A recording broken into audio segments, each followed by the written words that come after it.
Do you hear that? 3 snaps for attention span. You don't see yourself, and that's the problem. What if the biggest reason your life isn't changing is because you're still carrying around an outdated version of who you are?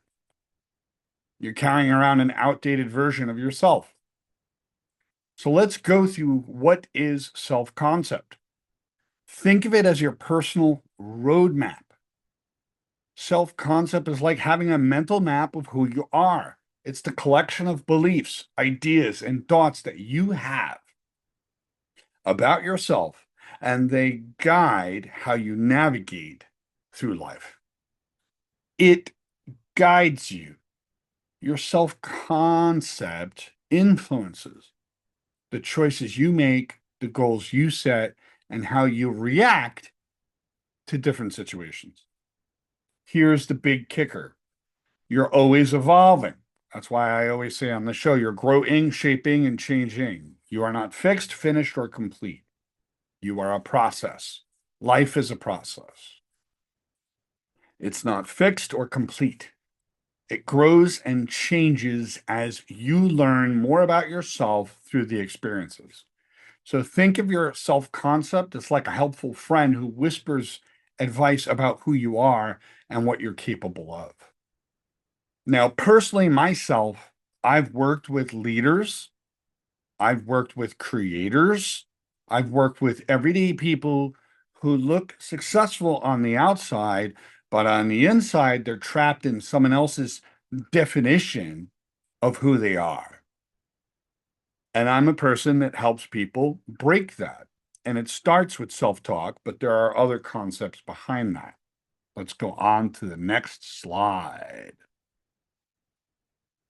So, self-concept versus self-esteem.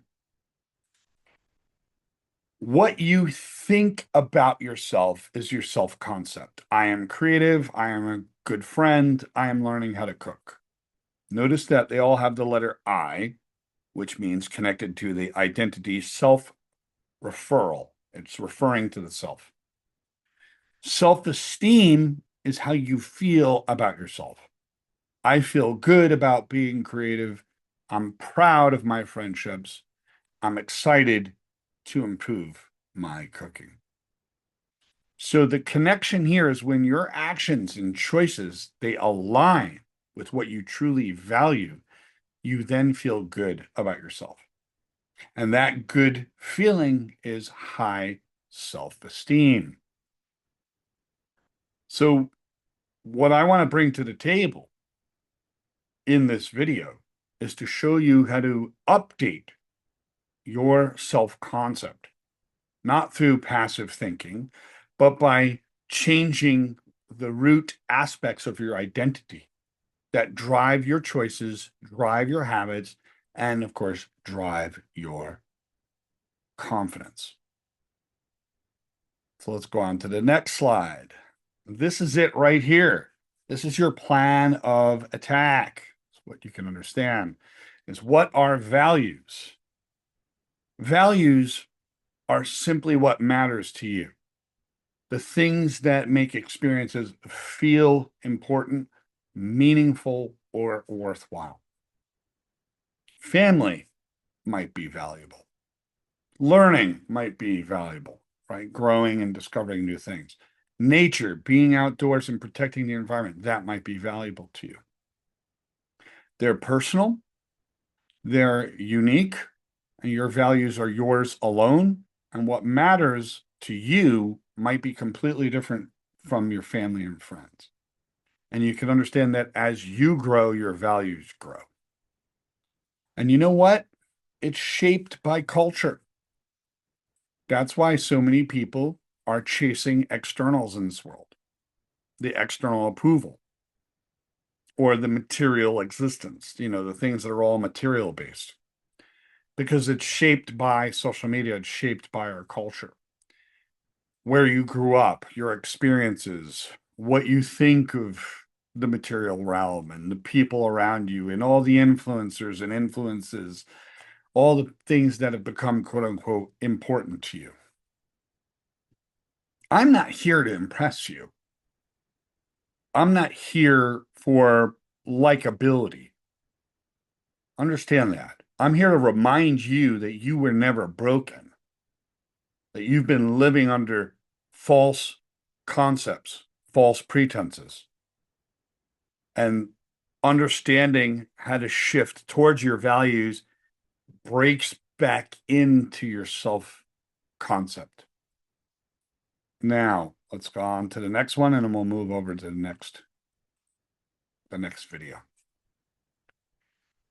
Values change over time. Your values aren't set in stone. They shift and evolve. So you have to have some resilience and some emotional flexibility. Because as you shift and grow, they will shift and grow. As you shift and evolve, they will shift and evolve.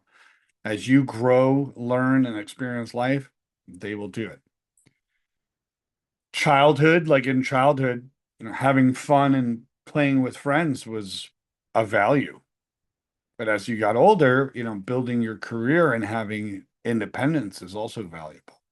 And later in life, family time and giving back to the community and making a difference in the world. And you're going to have different situations. What matters to you most at work might be different from what matters most at home or with your friends. And finally, life experiences, the new experiences, the new challenges, and of course, relationships that can shift what is important to you. So you can see these are some of the layers that we have discussed. These are the layers of self-concept, and some of which you might have actually inherited from parents, authority figures, and maybe life has become performative, meaning you're performing for other people. And here's the thing, you're at a point in your life now that maybe you want to go back and reclaim all of that. So here's what I want to share with you is that if this has hit home with you, don't just move on to the next video. Go on to part 2. Sit with it, share it, like and subscribe and support this channel, but give this to people who need it. My information that I'd like to bring out to the world is for the people that need it most. This is not a matter of let's gain fanfare by getting it out to 1 million people. No, let's give this to the people that need it. That's what I care about. That's my value. See you on part 2.